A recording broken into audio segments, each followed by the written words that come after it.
Hello hi नमस्कार श्रोते आणि प्रेक्षक हो, मी आरजे कोमल तुमच्या सगळ्यांचं स्वागत करते. तुम्ही ऐकत आहात आचार्य 90 FM युअर ओन रेडिओ. श्रोते हो, आचार्य 90 FMच्या माध्यमातून आपण विविध मुलाखती घेत असतो. खरं तर विविध क्षेत्रातील अनेक दिग्गजांच्या आणि मान्यवरांच्या मुलाखती घेत असतो. आज आपला विषय हा थोडासा वेगळा आहे, कारण बरंच धकाधकीचं जीवन जगत असताना कुठेतरी आपल्या मनाला आणि आपल्या जीवनात शांतता हवी असते. आणि ही शांतता, ही सकारात्मक ऊर्जा आपल्या आयुष्यामध्ये नक्कीच खूप चांगले बदल घडण्यासाठी कारणीभूत ठरत असते. तर आज अशाच एका विषयाला अनुसरून आपण काही मुलाखती ज्या आहेत त्या घेणार आहोत. त्या वुमन्स डे स्पेशल एक आपण वीक सेलिब्रेट करत आहोत. तर त्यातली आपली पहिली मुलाखत ही शिल्पा नवरे मॅडम यांच्यासोबत होती आहे. शिल्पा नवरे मॅडम आज आपल्यासोबत इथे जोडल्या गेलेल्या आहेत. मॅडम, तुमचं खूप खूप स्वागत आचार्य 90 FM वरती. नमस्कार. खरं तर मी मॅडमची सुरुवातीला ओळख करून देईन. एक प्रत्येक जर्नीची जी असते, प्रवासाची असते, ती सुरुवात असते. तर शिल्पा मॅडमबद्दल जर यांच्याबद्दल सांगायचं झालं तर शालेय शिक्षण जे आहे ते मुलींची भावे हायस्कूल पुणे इथे झालेलं आहे. सर परशुराम SP कॉलेजमधून BA आणि पुणे विद्यापीठमधून संस्कृत वेदांत स्पेशलायझेशन घेऊन त्यांनी लग्नानंतर MA ची पदवी परीक्षा घेतली. माहेरी आणि सासरी दोन्ही घरी वयाची 35 ओलांडेपर्यंत एकत्र कुटुंबामध्ये त्यांनी छान निवास केला. सामाजिक बांधिलकी अधिक समाजाचे ऋण म्हणून स्वतःच्या मुलांबरोबरच आसपासच्या मराठी अमराठी प्राथमिक शाळेतील बालमंडळींसाठी निशुल्क संस्कार वर्ग जे आहे ते त्यांनी सुरू केले.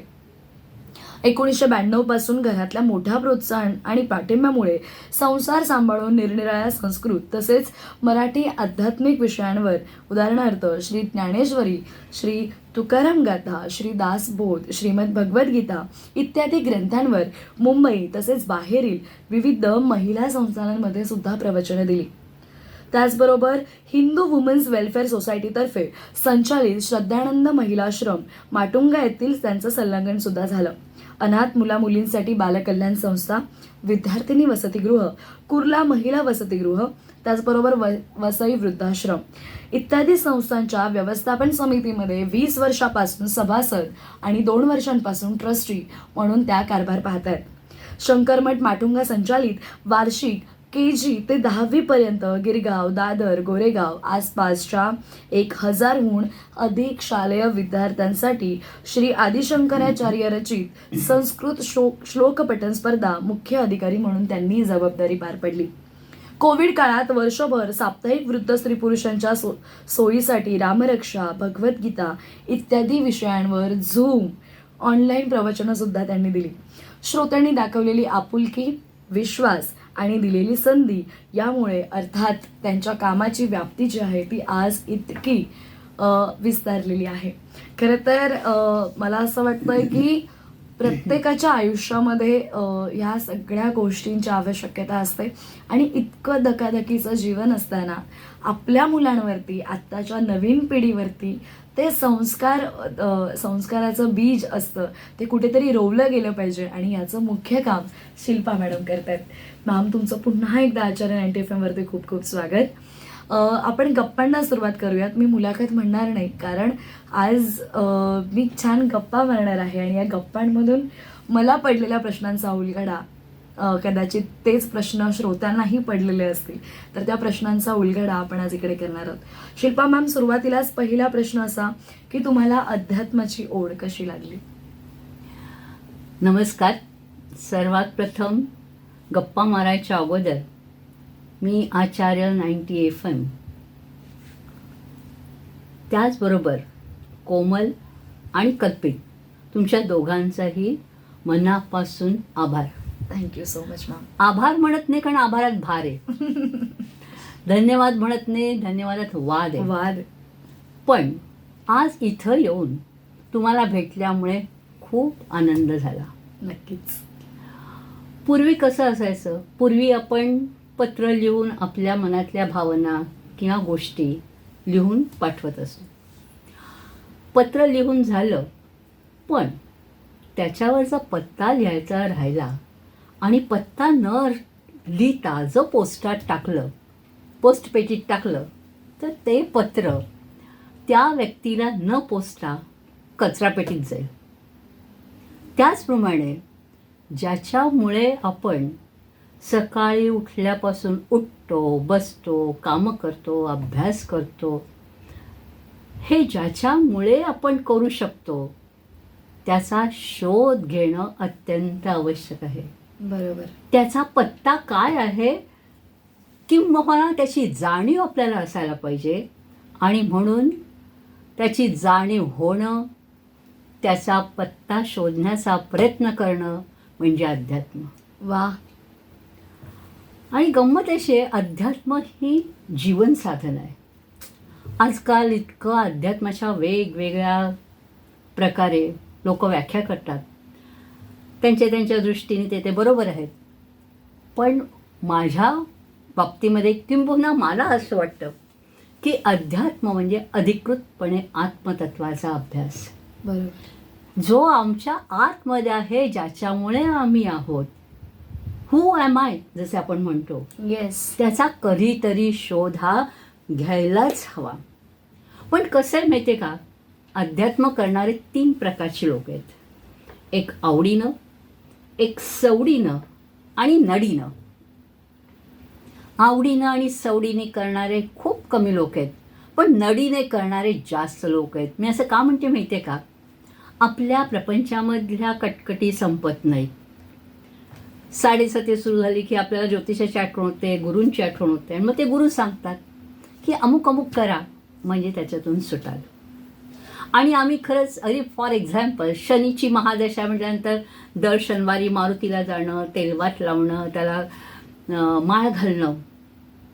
पण एकदा आमचा प्रॉब्लेम, एकदा आमच्या समस्या सुटल्या की मारुती वेगळा आणि आम्ही वेगळं.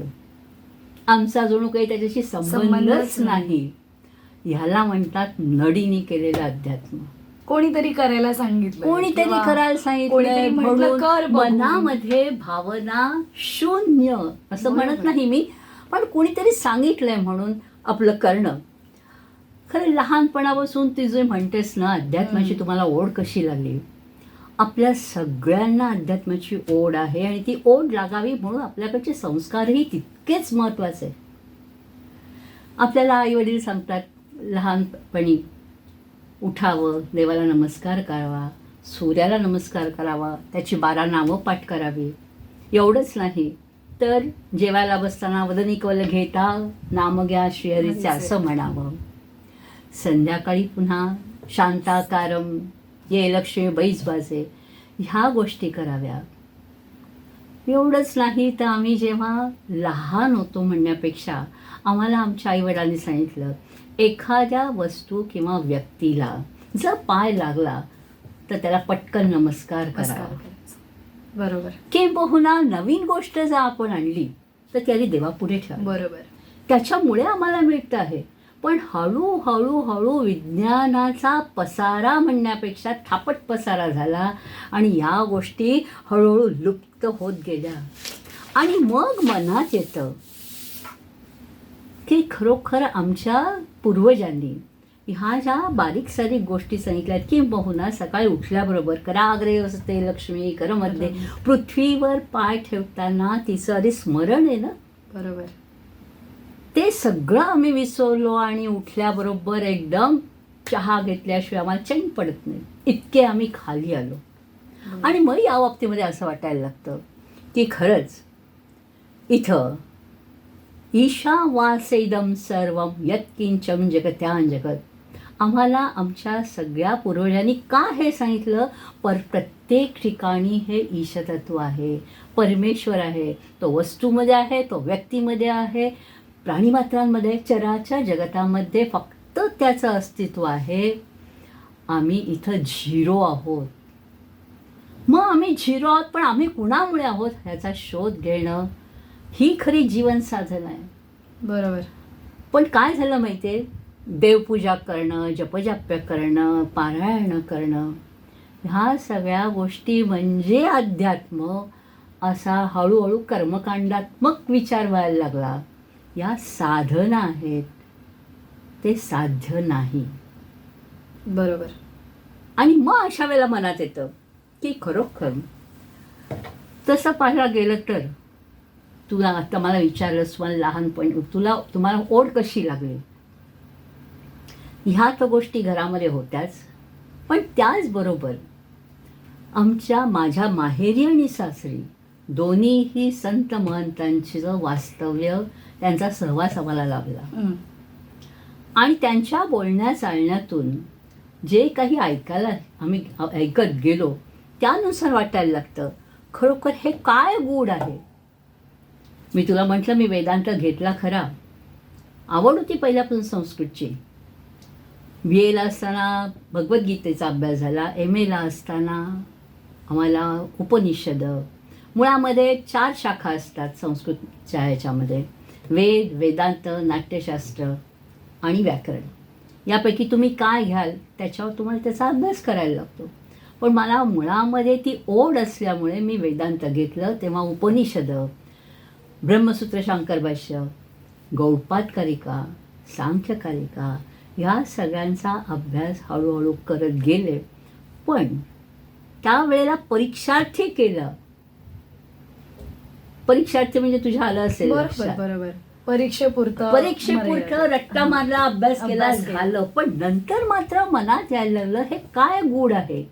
आणि मग ते गूढ शोधण्याकरता म्हणून मी पुस्तकं वाचत गेले आणि मला ह्या मार्गाची आवड झाली. अच्छा. आणि ही ओढ लागल्यानंतर मी तुला आत्ताच म्हटलं की आमच्याकडे संत महंत येत होते. पण आमच्याकडे पुलगावचे जे स्वामी स्वरूपानंद सरस्वती, ते स्वतः डॉक्टर आहेत, MS असूनसुद्धा ते या मार्गाकडे गेले. त्यांनी एकदा सहज मला विचारलं, काय गं, माझं माहेरचं नाव अलका आहे, अलका एवढी अभ्यास केलास पण पुढे काय केलंस. अभ्यास कर, लोकांना थोडंफार तरी सांगायचा प्रयत्न कर. आणि तिथून मी प्रवचन करायला सुरुवात केली. बरोबर. त्याचबरोबर असं झालं, आता सगळी मुलं आपली कॉन्व्हेंटमध्ये असतात, इंग्लिश मिडियममध्ये. आणि मग मनात आलं ह्या मुलांना आपलं संस्कार म्हणण्यापेक्षा स्तोत्र काय, श्लोक काय हे कसे कळणार. आणि म्हणून माझी मुलगी वाडिया वच्छामध्ये होती 5 वर्षाची असताना आणि मुलगा 8 वर्षाचा असताना त्या दोघांना मी संस्कार वर्ग म्हणून घरी शिकवायला सुरुवात केली. आणि हा म्हटला माझ्याकडे 50 मुलं शिकायला होती. वा.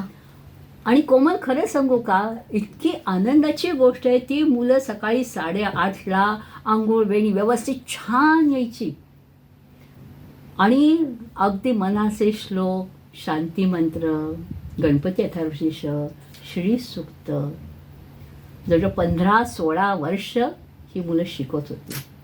आणि तो जो आनंद आहे, ती मुलांची मुलं आता भेटली की पुन्हा असं वाटतं ती मुलं मागे लागलेत, ह्या मुलांकरता पण घ्या. पण काय होतं माहिती आहे का, माझी दोन्ही मुलं, एक मुलगा असतो अमेरिकेत, मुलगी असते कॅनडामध्ये, त्यामुळे तिथं जाणं आवश्यक आहे. बरोबर. त्यामुळे हे नंतर तिथं थांबलं. बरोबर. पण प्रवचनाच्या बाबतीमध्ये म्हणलीस तर मी सुरुवात केली खरं सेवाभारतीपासून. आणि मग त्याचा व्याप इतका हळूहळू वाढत गेला. गोरेगावला जात होते, वनिता समाजमध्ये दादरला जात होते, दादर माटुंगा शाखेमध्ये जाते, भरपूर ठिकाणी देत गेले. एवढंच नाही तर कॅनडामध्ये सुद्धा ऑनलाईन प्रवचनं दिली. तर एकंदरीत ही अशी तुमची सुरुवात होती. अगदी बरोबर आहे. मॅडम, मला बऱ्याच अजून प्रश्नांचा उलगडा करायचा आहे. किंवा तुम्ही सुरुवातच इतक्या म्हणतात ना, इतक्या सुंदर शब्दांमध्ये केली आहे, याचं ते ऐकत राहावं. पण एक छोटीशी विश्रांती आपण इथे घेणार आहोत. या विश्रांतीनंतर आपण पुन्हा मी तुमच्याकडे येईल. श्रोतेहो, आपला आजचा विषय हा मला असं वाटतं तुमच्या सगळ्यांना अगदी मनाला भावणारा आहे. कारण कुठेतरी ज्या वेळेला आपल्या घरामध्ये एक आजी असते, एक आपली आई असते, ज्या वेळेला ती आपल्यावरती संस्कार करत असते, आपण लहान असताना ज्या वेळेला ती ह्या सगळ्या गोष्टी ज्या आहेत त्या आपल्यावरती कुठेतरी बिंबवण्याचा प्रयत्न करत असते. आज तशीच भावना मला इथे मॅडम सोबत बसून येते. आणि ही मुलाखत आपण अशीच सुरू ठेवणार आहोत. पण वेळ झालेली आहे का छोट्याशा विश्रांतीची. तुम्ही मात्र कुठेही जाऊ नका. आचार्य 90 FM वरती छान सुंदर मनमुराद गाण्यांचा आणि कार्यक्रमांचा आस्वाद घेत राहा आणि ऐकत राहा आचार्य 90 FM, your on radio. Acharya 90 FM 90 FM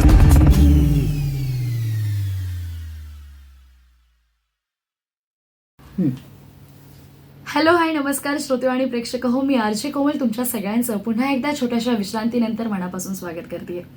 खरं तर आजची आपली मुलाखत फार विशेष आहे आणि आजच्या आपल्या मुलाखतीमध्ये शिल्पा नवरे मॅडम जोडल्या गेलेल्या आहेत.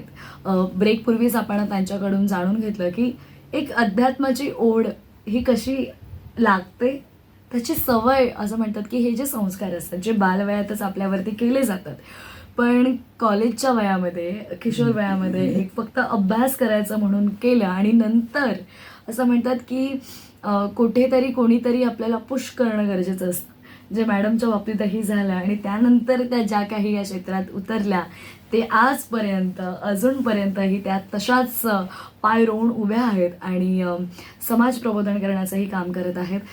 मॅडम, पुढचा प्रश्न थोडासा वेगळा आहे. अध्यात्म म्हटलं की जसं की तुम्ही आत्ता सांगितलं की आत्ताची जी तरुण पिढी आहे त्यांच्यावरती ते संस्कार करणं कुठेतरी पालकांना ते जमत नाही आहे, कारण तितका वेळ मुळात पालकांकडे नाही आहे. पण हेच अध्यात्म जर आपण पाहायला गेलं तर ह्या आध्यात्मिक जीवनाचा आपल्या प्रत्येकाच्या आयुष्यामध्ये सकारात्मक बदल कसा घडतो आणि आत्ताच्या मुलांना बालकांना जर हे सगळे संस्कार बालसंस्कार जर त्यांच्यावरती करायचे असतील तर आपण कसे केले पाहिजे, त्या पालकांसाठी सुद्धा काही टिप्स. अतिशय छान प्रश्न विचारलाय. तू जे म्हणतेस ना, हे धकाधकीचं जीवन आहे, वेळ नसतो, या सगळ्या एक्सक्यूज आहेत असं मला वाटतं. सगळं बदललं. एक लक्षात ठेव की विज्ञान एवढं प्रगत झालं, पण त्याबरोबर आपण बघितलं घराचे भिंती बदलल्या, काल जिथं खिडक्या होत्या तिथं दारं झाली, एवढी मोठाली आपण सगळे केलं, भांडी बदलली, निर्लेप भांडी आली. पण ती निर्लेप भांडी वापरून आपण निर्लेप झालो का? आई म्हटल्यानंतर जी कर्तव्य आहे ती केलीच पाहिजे. खाली अंडर. कारण शेवटी असं आहे, जोपर्यंत स्पष्ट बोलायला हरकत नाही, जोपर्यंत बाईला गर्भाशय आहे तोपर्यंत तिला जी पूर्वीची स्त्री होती तशीच तिला कर्तव्य करणं भाग आहे. इक्वल राईट्समुळे, आताच्या इक्वल राईट्समुळे बरोबर आहे, तुम्ही त्याच्यावर पळायला हवं, पण शेवटी पैसा झाला मोठा आणि मूल्य झाली कमी, असं मला थोडंसं लक्षात यायला लागलं. एक तू म्हणालीस ते बरोबर आहे की काय करायला हवं. मी तुला एक प्रश्न विचारते. आपल्याजवळ 2 गोष्टी अशा आहेत की ज्या आपण बघू शकत नाही. येते लक्षात? आपला चेहरा आणि आपण ज्याच्यामुळे आहोत ते आपलं आत्मतत्व. मग आपल्याला आपला चेहरा बघण्याकरता आपण काय करतो? आपण आरसे घेतो, आरशात बघतो आणि काय झालंय माहितीये का, आरसे घेतो आणि सुंदर दिसण्याचा प्रत्येक व्यक्ती प्रयत्न करते, पण सुंदर दिसणं वेगळं आणि सुंदर असणं वेगळं. सुंदर असणं याचा अर्थ मनाची श्रीमंती, मनाचं सौंदर्य. तिथं आम्ही पाठ फिरवली आणि शरीराच्या सौंदर्याकडे वळलो आणि त्यामुळे ठिकठिकाणी पार्लर झाली, ब्युटी पार्लर झाली, कारण मला सुंदर दिसावं असं वाटतं. पण कधी विचार येत नाही की मी सुंदर असायला हवं. मग सुंदर असायला हवं म्हणजे काय? दया, क्षमा, शांती, अमानित्व, सहनशीलता, ह्या सगळ्या गोष्टींमुळे माणूस सुंदर दिसतो. हे पटतच नाही. हे जे मुलामे लावले आहेत ते बोलू नये, हे वरपारणी आहे. पण आतून आपण बदललो ना की माणूस सुंदरच आहे. प्रत्येक व्यक्ती सुंदर आहे आणि मग हे सुंदर जसं ही ब्युटी पार्लर आपण म्हणतो त्याप्रमाणे भगवद्गीता, दासबोध, ज्ञानेश्वरी, उपनिषद हे ब्युटी पार्लर आहेत. वा. दासबोधामध्ये मूर्खाची लक्षणं वाचताना असं वाटतं समर्थांना मी इतकी समर्थांनी मला असं कसं ओळखलं, कारण ती सगळी माझीच आहेत वाटायला लागतं. पण वाचलं तर पाहिजे ना. वेळ नाही हे एक्सक्यूज आहे असं मला वाटतं, कारण स्वयंपाकाला पण यांना वेळ नाही. आपली संस्कृती खूप घसरायला लागली असं कधी कधी जाणवायला लागलं. जी पूर्वीची मुलांची आई कधीही सगळं कष्ट सोसत तिने लहानाचा मोठं केलं पण शब्द काढला नाही मी तुझ्याकरता एवढं करते,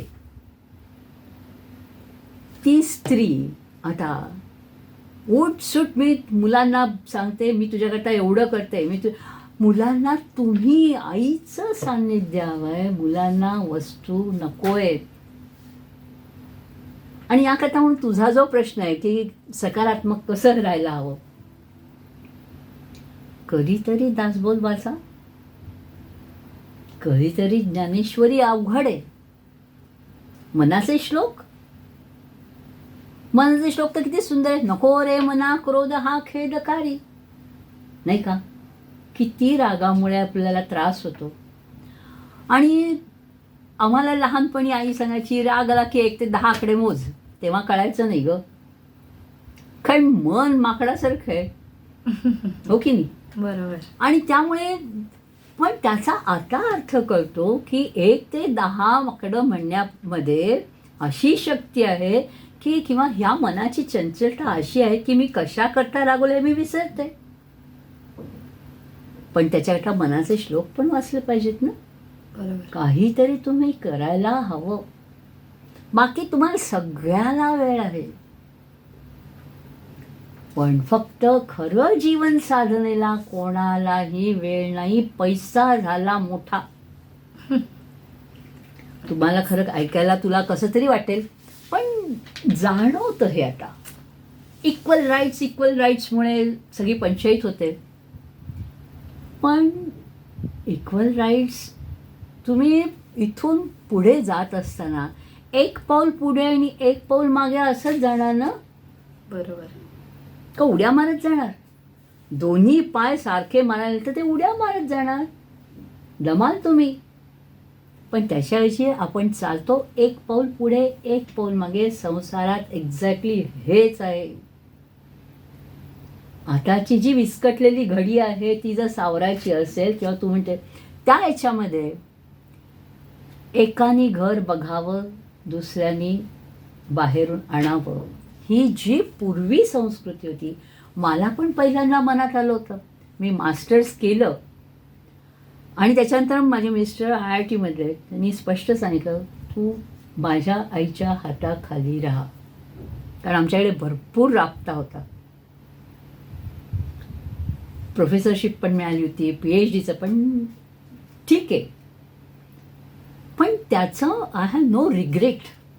मला आता असं लक्षात आलं आहे की मी जे केलं नाही किंवा मी जे जॉब घेतला नाही ते खूप चांगलं झालं. जीवनातली काय काय मूल्य आहेत, काय काय कर्तव्य आहेत, त्याची जाणीव व्हायला लागते. आपल्याकडे इतकं छान सांगितलेत की जीवनामध्ये आनंद मिळवायचा असेल तर काय करायला हवं. पहिली गोष्ट, जे जे भेटे भूत ते ते माझे भगवंत. बोलायला किती सोपं आहे, हो की नाही.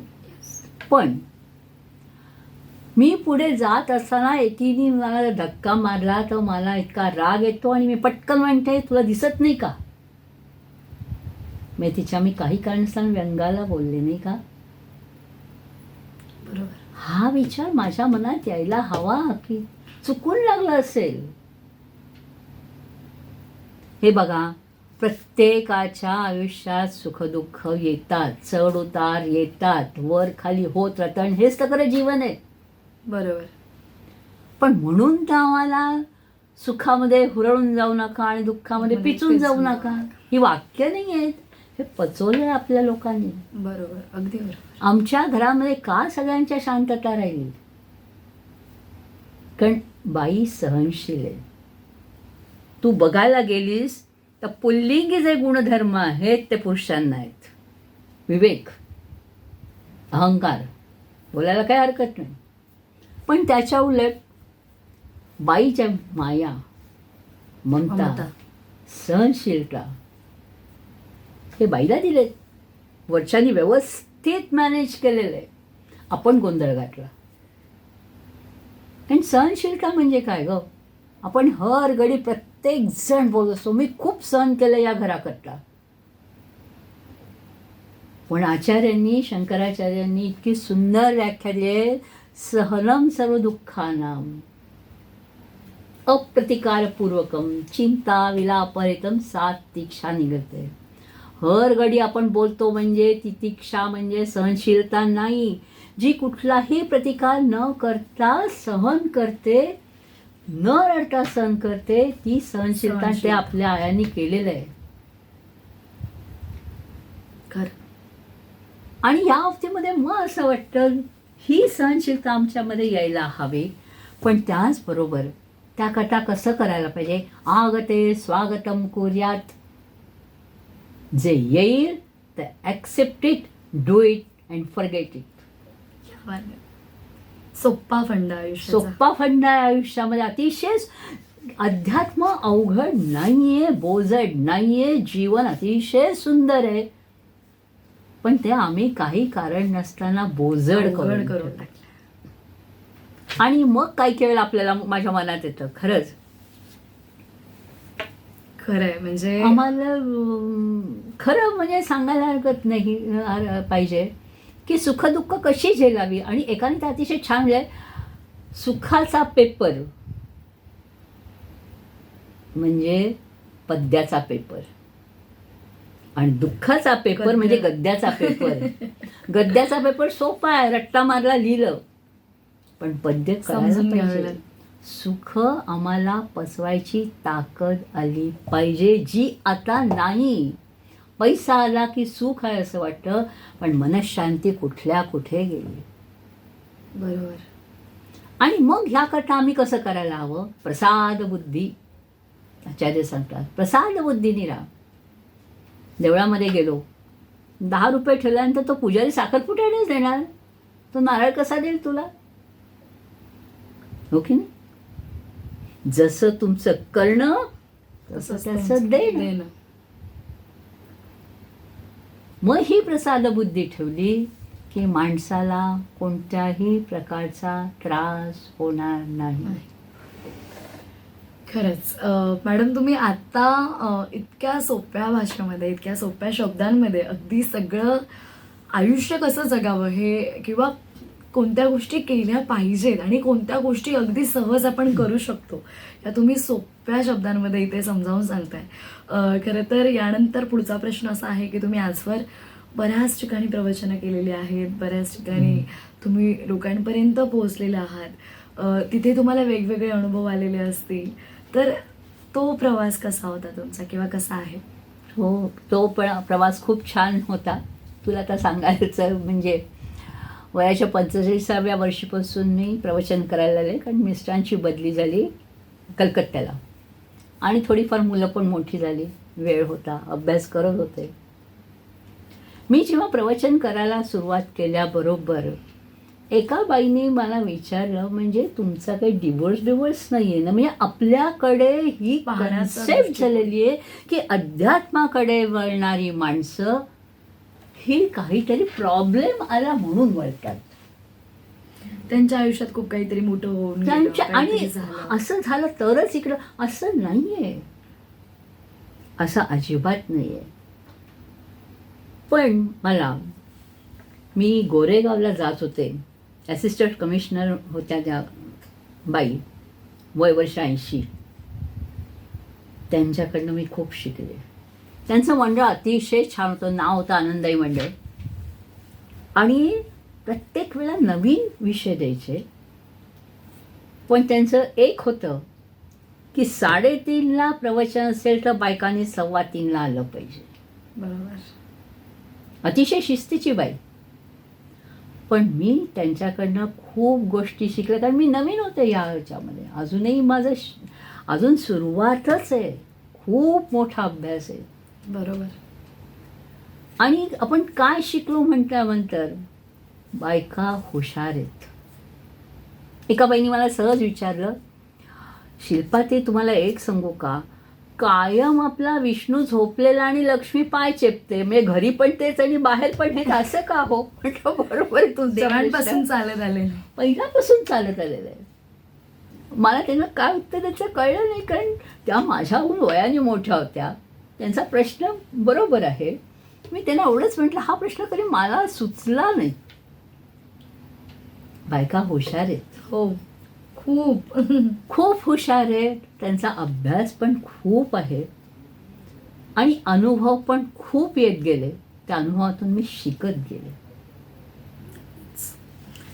आणि अनुभवातून शिकत गेले म्हणजे एक आपण नक्की धरलं पाहिजे, ते म्हणजे आपण आयुष्य कसं घालायला हवं. खा प्या मजा मारा ही राक्षसी वृत्तीने आपण जाता कामा नये. आणि अशा वेळेला त्या ज्या मी आता म्हटलं विजयाताई जोशी, त्या नाही आहेत आता, त्यांचा दंड कसायचा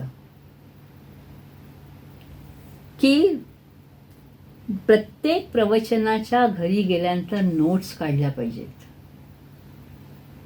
बरोबर. आणि मला त्याच्यातून मी शिकायला मिळालं की मी कुठे चुकतेय, मी या लोकांकडनं काय शिकू शकते. ह्या गोष्टी मला खूप लक्षात आल्या. एका बाईने अतिशय छान प्रश्न आहे, कारण हल्ली काय निर्जीव वस्तू घरात ठेवू नये अशी कन्सेप्ट आली आहे. म्हणजे गेलेल्या व्यक्तींचे फोटो ठेवू नयेत.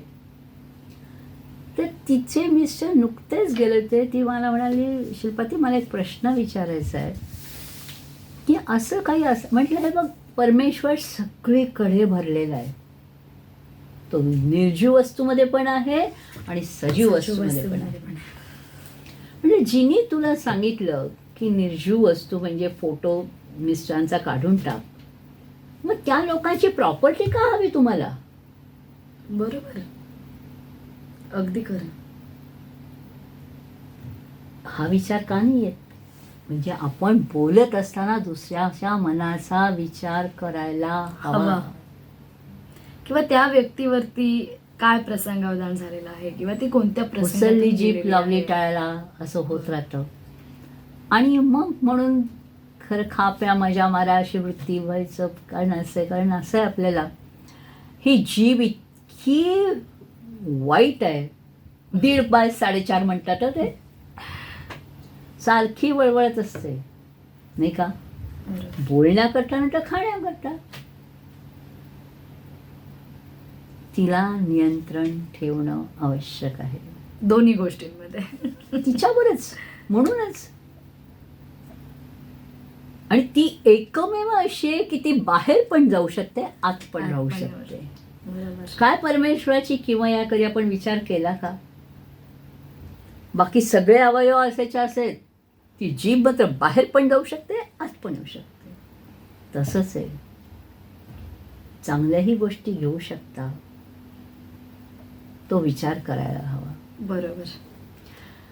आणि तो विचार करता करता आपण, तू जो विचारलास की या बायकांकडनं तुम्ही काय काय शिकलात, खूपशा गोष्टी अशा आहेत की आपला अहंकार, मीच खूप मोठी आहे, असं नाही आहे. तू छान इंटरव्ह्यू घेतेस, एक छान इंटरव्ह्यू बोलू शकते, एक घेऊ शकते, एक देऊ शकते. इतकी विविधता आहे, म्हणून हे जग चाललंय. बरोबर. आणि इथं कोणीही कमी नाही, कोणीही जास्त नाही. अगदी खरं. ही गोष्ट मी त्या सगळ्यांकडनं शिकत गेले. कारण माझ्या प्रवचनाला येणाऱ्या बायका माझ्याहून खूप वयाने मोठ्या होत्या. आणि त्यांचे अनुभव त्यांच्या धक्केदायक आहे. अनुभवातून मी शिकत गेले बरोबर. की एवढं सगळं करून सुद्धा त्या बायका आनंदी आहेत, घरामध्ये सगळं करतात. आता तर हे सांगते, 97 वर्षाची बाई आहे. त्यांचा फोन येतो, मी गेले होते, दोन्ही मुलं अमेरिकेत, मला याल का? म्हटलं हो येते की. पण ती बाई अजूनही स्वतःचं स्वतः स्वयंपाक करते, फक्त पोळ्या करत नाही. सोपं नाही आहे. ह्या आम्हाला त्यांच्याकडनं शिकायचं आहेत. प्रवचनं करणं ह्याचा अर्थ परमेश्वराबद्दल बोलणं, पण त्याही बाबतीमधनं तिच्याकडनं शिकण्याची ही आहे ना संधी. आणि येणारा प्रत्येक प्रसंग हा तुम्हाला नेहमी काही ना काहीतरी काहीतरी शिकवण्याचा सांग. आहे. जे जे आपण असे ठावे ते ते इतरांचे शिकवावे. बरोबर. तसं त्या बाईंकडनं मला शिकायला मिळालं. आणि मला असं वाटतं प्रवचन असू देत किंवा ज्ञान असू देत, जेव्हा तुम्ही स्वतःकडचं दुसऱ्यांना देता तेव्हा ते वाढतं. वाढत जातं. आणि अगदी तसंच आहे. मॅडम खरं तर खूप छान वाटतं हे सगळं ऐकायला. आणि असं वाटतं की आपसुकच ते स्वतःला एक असं म्हणायचं गेलं सध्याच्या भाषेत तर रिअलाइज होत आहे की आपण काय करतोय, आपण काय केलंय आणि आपण काय करायला हवं. हो. तर हा खूप महत्त्वाचा मुद्दा आहे. यानंतर मला तुम्हाला विचारायचं आहे की आतापर्यंत तुम्ही अनेक महिलांना भेटलात, जे तुमचं काम आहे ते तुम्ही करताय, लोकांपर्यंत पोहोचताय. थोडासा वेगळा प्रश्न हा आहे, तुम्ही सामाजिक कार्याशी बऱ्याच जोडलेल्या आहात, अनेक संस्थांशी जोडलेल्या आहात. असं म्हणतात या समाजामध्ये आपण जेव्हा येतो तेव्हा या समाजाचं आपण देणे लागतो, काहीतरी देणे लागतो. आणि या भावनेतून मला असं वाटतं तुम्ही ही गोष्ट खूप मनामध्ये हे घेतलेली आहे. आणि तुमचं असं झालंय की तुम्ही बऱ्याच संस्थांशी जोडलेले आहात, एक सदस्य म्हणून, ट्रस्टी मेंबर म्हणून तुम्ही काम करताय. तर त्याबद्दल काय सांगाल?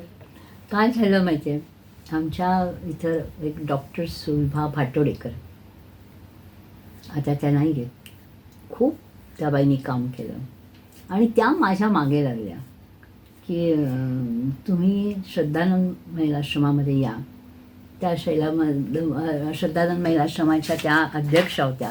भरपूर कार्य केलं त्यांनी, गायनायक होत्या. आणि त्यामुळे त्यांच्यामुळे मी श्रद्धानंद महिलाश्रमामध्ये आले. पण ह्या श्रद्धानंद महिलाश्रमामधली मुलं, मी जे म्हटलं की किती आपल्याला परमेश्वराने हात, पाय, डोळे, कान सगळं जागच्या जागी दिलेलं आहे. आसपासचं परिसर, आसपासची माणसं, या सगळ्या गोष्टी आपल्याला मिळाल्या आहेत. बरोबर. तरी आपली रडकथा चालू आहे, काहीतरी सतत कंप्लेंट्स चालू आहे. कंप्लेंट्स. पण तिथं गेल्यानंतर मला लक्षात आलं की ते जे तान्ह्या मुलापासून मुलं आहेत आमच्याकडे, आणि ती सुद्धा बाल कल्याण समिती म्हणून जी आहे हो. त्यांच्यामार्फत ती मुलं येतात. कुठे बाहेर पोलिसांना मिळालेली किंवा रस्त्यावर सापडलेली. अनाथ आहेत, अशी सगळी मुलं आहेत. आता आमच्या इथे 111 मुलं आहेत. पण त्यांच्याकडे बघितल्यानंतर असं वाटतं आपण किती अलगद होत. आपलं दुःख काहीच नाही. आपलं दुःख काहीच नाही. आणि त्यांना फक्त प्रेम हवंय. तेवढं आपण देऊ शकत नाही का? त्यांना शिस्त लावायला लागते, सगळ्या गोष्टी आहेत. आणि ह्या सगळ्यांच्या आम्ही जी ती मुलं आहेत, 3 ते 5 वर्षाची मुलं आहेत, त्यांना शाळेत पाठवतो सेवा भारती म्हणून. वा. नंतर त्याच्या पुढची जी मुलं आहेत त्यांना शिशुविहारमध्ये पाठवतो, किंबहुना पायोनियर शाळा आहे, किंग जॉर्जमध्ये आहेत.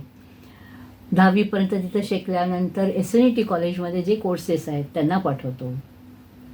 आमच्या विजिट याच्यामध्ये पण 2 मुली वा. आहेत. पूर्वी आम्ही ह्या मुलींची शिक्षण पुरं झाल्यानंतर त्यांच्या संमतीनुसार लग्न करत होतो. तुझा प्रश्न जो आहे समान, तर लग्न करत होतो.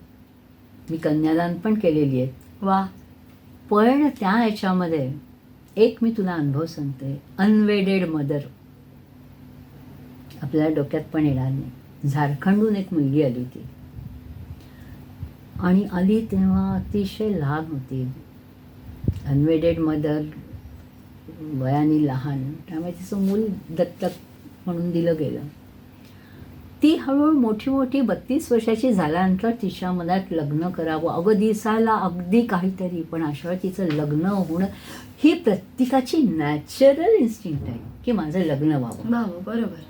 त्याप्रमाणे आम्ही तिचा हे करायला सुरुवात केली. आणि अशी कल्पना आहे की तिच्या सासरच्या लोकांना तिच्या बघायला आला, त्यांनी कल्पना द्यायला हवी, त्यांनी ती दिली नाही. पण त्या ह्याच्यामध्ये झालं असं, अशा वेळेला इंटरव्ह्यू घेताना, कारण तिच्या सासूबाईंना पण कळलं पाहिजे बरोबर. हिला मराठी येत नाही, ही दिसायला काहीतरीच, हिला शिक्षण काही नाही, अशा मुलींची लग्न आम्ही केलेली आहेत. आणि तिची सासू एकदम चिडायला लागली, सासू म्हणत नाही, त्या मुलाची आई, हम्म.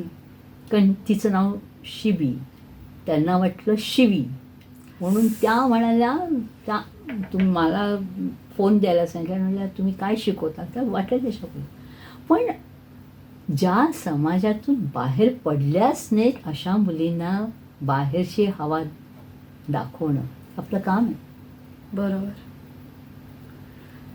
आणि त्यामुळे विवाह संस्था म्हणण्यापेक्षा त्या मुलीचं सगळं भलं झालं, छान झालं.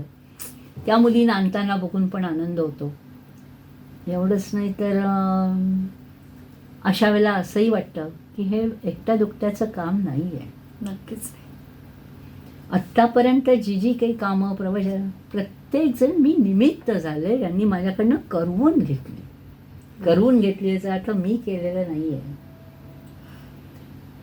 आणि त्यामुळे आपल्याला जेवढं शिकता येईल, पण त्या मुलीकडनं मी असं शिकले, तिला लग्नाच्या वेळेला आम्ही उभी केली, इतकी तिला सुंदर नटवली, पण तिला काही एक्सप्रेशनच नव्हते.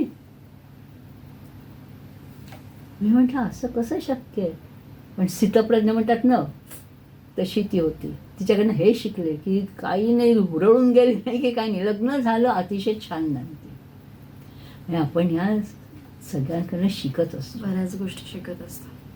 आणि मला असं वाटतं तुम्ही समाजाचं, आपण समाजामध्ये राहत असताना आपल्या आजूबाजूला घडणाऱ्या गोष्टी, हो, म्हणजे तिकडे भांडणं झाली, तिकडे काहीतरी झालं, मी दुर्लक्ष केलं, मी माझ्या वाटेने निघून गेले, पण मी एखाद्या ठिकाणी कसा उपयोगी पडू शकतो, ही गोष्टच आपण कुठेतरी विसरत चाललोय. आणि ही गोष्ट मला असं वाटतंय आज जेव्हा मी तुमच्यासारख्या अशा व्यक्तिमत्वांना भेटते किंवा आपण अशा व्यक्तिमत्वांना ऐकतो, त्यावेळेला कुठेतरी जाणवतं की नाही, अजूनही समाजात अशी लोक आहेत जे आजूबाजूचा विचार, स्वतःचा विचाराच्या स्वतःला मागे ठेवून किंवा बाजूला ठेवून आपण दुसऱ्यांचा विचार करतोय. आणि मला असं वाटतं हे खूप गरजेचं आहे. आणि मॅडम, खरं तर तुम्ही खूप चांगलं काम करताय आणि आज तुम्ही इथे आलात. खरं तर स्पष्ट वक्तेपणा मला जाणवला तुमच्या बोलण्यामध्ये. आणि मला असं वाटतंय तो असणं फार गरजेचं आहे, कारण केवळ समोरच्यांना इन्स्पायर करायचं म्हणून खूप मोठे मोठे शब्द वापरून त्यांना तात्पुरतं किंवा असं म्हणतात ना की मर्यादित एखाद्याला न उरळून न जाता किंवा काही असं न करता, तुम्ही ज्या गोष्टी सध्या घडत आहेत किंवा ज्या गोष्टी तुम्ही अनुभवलेल्या आहेत, इतक्या वर्षांचा तुमचा अनुभव घेऊन तुम्ही अतिशय स्पष्ट वक्त्य पद्धतीने या सगळ्या गोष्टी मांडल्यात. मी खरंच मनापासून आभारी आहे. श्रोते हो, ही मुलाखत किंवा ह्या गप्पा मी म्हणेन की तुम्हाला असं म्हणतात की सोनार आणि कान टोचलेले बरे असतात, तर मी त्यांना सोनार यासाठी म्हणतीये कारण त्यांनी जे काम केलंय किंवा जो त्यांचा अनुभव आहे तो अगदी तसाच आहे. आणि म्हणून आज महिलांना म्हणजे मी म्हणणार नाही की त्या चुकतायत, पण काय त्यांच्याकडून राहिलं जातंय किंवा काय सुटलं जातंय हे अतिशय छान पद्धतीने मॅडमने आज सांगण्याचा प्रयत्न केला. आणि आपण वुमेन्स डे म्हणतोय खरं, तर वुमेन्स डे साजरा करत असताना, महिलांचं कौतुक करत असताना, महिलांच्या कर्तृत्वाविषयी बोलत असताना याही गोष्टी आहेत त्या बोलल्या गेल्या पाहिजे. त्यामुळे पुन्हा एकदा मॅडम तुमचे मनापासून आभार. ही मुलाखत, या गप्पा तुम्हाला कशा वाटल्या नक्की प्रतिक्रिया कळवा. त्यासाठी आमचा संपर्क क्रमांक आहे 9167993399. खरं तर प्रत्येक गोष्टीला वेळेची मर्यादा असते आणि या वेळेच्या मर्यादेमुळे मी तुर्तास मॅडमसोबत, शिल्पा मॅडमसोबत तुमची इथे रजा घेते. पण पुन्हा भेटूयात पुढच्याच विशेष भागामध्ये. तोपर्यंत कुठेही जाऊ नका. आचार्य 90 FM वरती छान सुंदर मनमुराद गाण्यांचा आणि कार्यक्रमांचा आस्वाद घेत राहा आणि ऐकत राहा आचार्य 90 FM, युअर ओन रेडिओ. धन्यवाद.